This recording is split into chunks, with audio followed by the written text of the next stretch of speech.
Hi, my name is Gonzalo Nido, and I'm a postdoctoral researcher at the Neuromics Lab in the Department of Clinical Medicine in the University of Bergen in Norway. I've entitled this brief talk, Common Gene Expression Signatures in Parkinson's Disease are Driven by Changes in Cell Composition. The work I want to present here has been actually recently published in Acta Neuropathologica Communications. And I do think it's a worthwhile bioinformatics approach to face a long-standing problem in the study of postmortem bulk tissue. In particular, we study Parkinson's disease, and we're interested in characterizing the transcriptomic signatures of the disease in the brain, obviously, since this is one of the main affected tissues.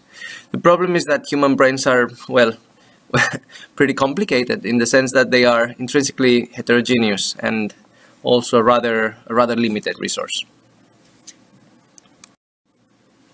So just to serve as a bit of a context, we study the most prevalent form of Parkinson's disease, which is the idiopathic form of the disease, or the sporadic form of the disease. It is of a complex nature, and it has a relatively small genetic contribution of around 10–20%. So there are currently no accurate models nor mechanisms that can serve as therapeutic targets. So hence why we're so interested in characterizing the transcriptome. So what do we know about the Parkinson's disease transcriptomic signature?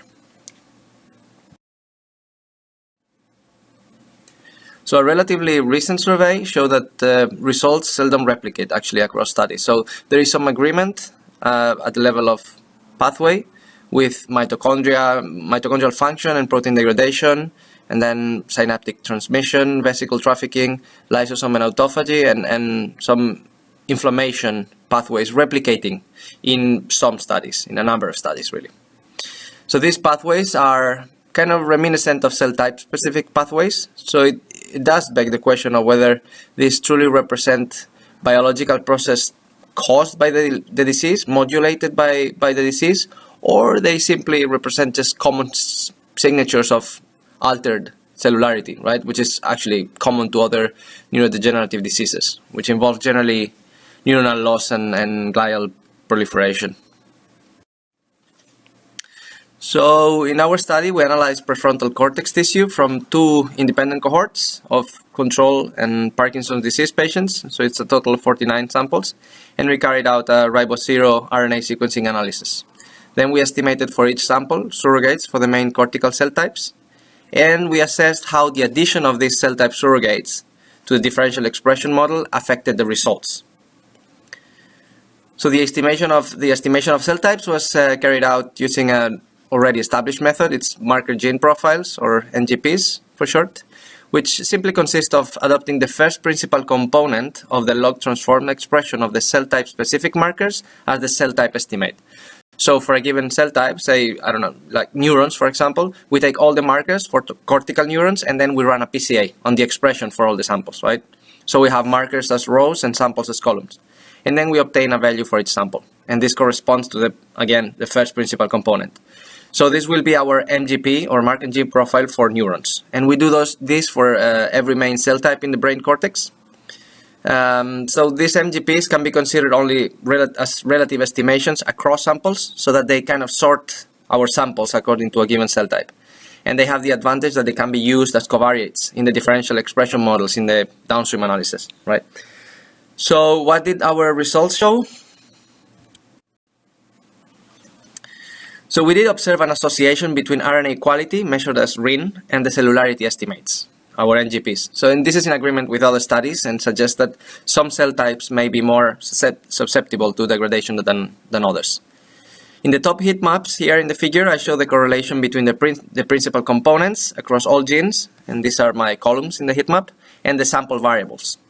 And we found that the first principal component, which explains actually up to 44% of the total variance, was significantly correlated with both RIN and cell types.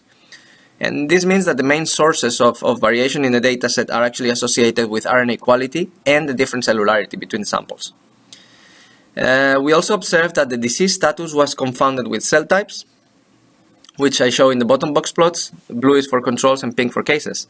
And specifically, for one of the cohorts, we observed an increase in microglia in the patients, while in the other there was a relative increase in oligodendrocytes in the patients again. And these are highlighted in the red boxes.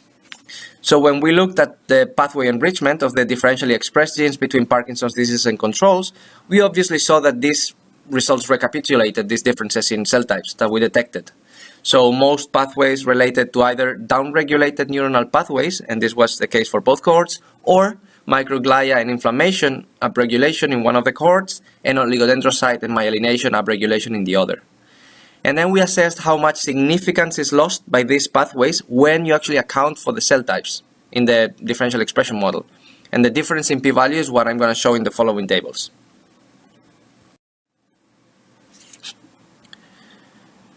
So this is for one of the cohorts, and the cohort with higher oligodendrocytes in patients. Cohort, and the table shows that accounting for cell types, the upregulation of oligodendrocyte function, a relative, so for example, myelination, loses patients, so we detected, and so does the downregulation and we see that when we correct for cell types, the loss of significance is more evident in the upregulated microglial specific pathways, like inflammation and immune response, and then in the downregulated pathways, which are more related to energy pathways, which are typically neuronal. So up till now, it seems that they are all negative results, but in reality, there are pathways that actually survive this correction of cell types or cell type correction. In fact, not all signal is lost. There are some pathways that actually float up after correction, and this is what I'm showing in this slide. Accounting for cellular proportions actually highlighted these other processes, and they are mostly related with endoplasmic reticulum, unfolded protein response, and lipid and fatty acid oxidation.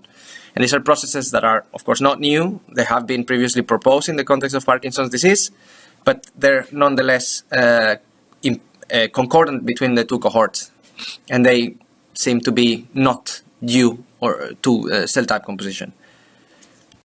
So in conclusion, our findings show that the expression profiles were driven predominantly by a combination of RNA quality and differences in cellular composition, and that accounting for cellular proportions actually downplay the role of some of the most classical transcriptomic signatures of Parkinson's disease, common to actually other neurodegenerative diseases as well.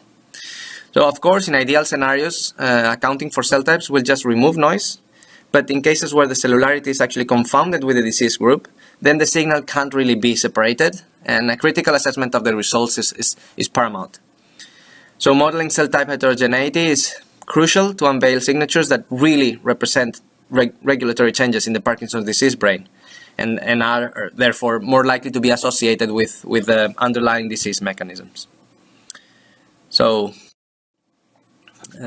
thank you for your time.